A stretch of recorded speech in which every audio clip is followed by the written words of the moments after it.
The authorities in Mexico have found a mass grave east of Mexico City and are testing to determine if it holds some of the 12 people who were abducted from a bar in an area of the capital in May. The mass grave was discovered on Wednesday at the Rancho La Mesa Ecological Park in the municipality of Tlalmanalco, a mountain area of pine trees, cornfields and rural homes 30 kilometers southeast of the capital. At least 7 corpses had been recovered from the grave in Tlalmanalco, Mexico City prosecutor Rodolfo Rios told reporters at a news conference on Thursday. He said the victims could not be identified from clothing, and the cause of death had not been determined. We will look at DNA tests that have been taken to confirm or discard scientifically if the bodies found are the people who disappeared from the bar, Rios said. He added that it would take at least 2 days to get results from DNA tests to identify the victims. Missing youths. The Federal Attorney General's office said agents had received information about possible illegal weapons on the property,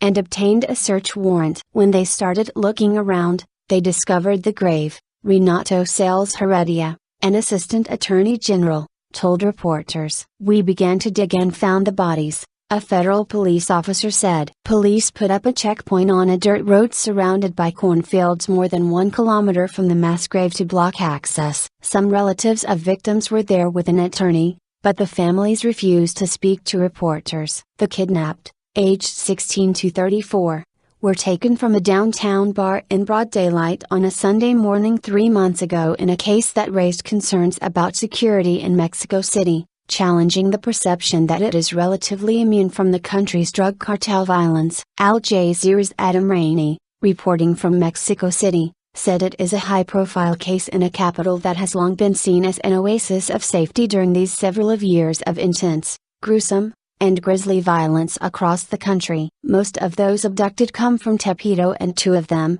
including 16-year-old Jersey Ortiz, are sons of jailed criminals. But their families insist that the youngsters are not involved in criminal activities. The group was whisked away by 17 men who walked into the Heaven Bar on May 26 and put them in several cars, just blocks away from the federal police headquarters and the U.S. Embassy, officials said. 2 bar owners have been arrested while the charred remains of a third associate was found in the central state of Morelos last month.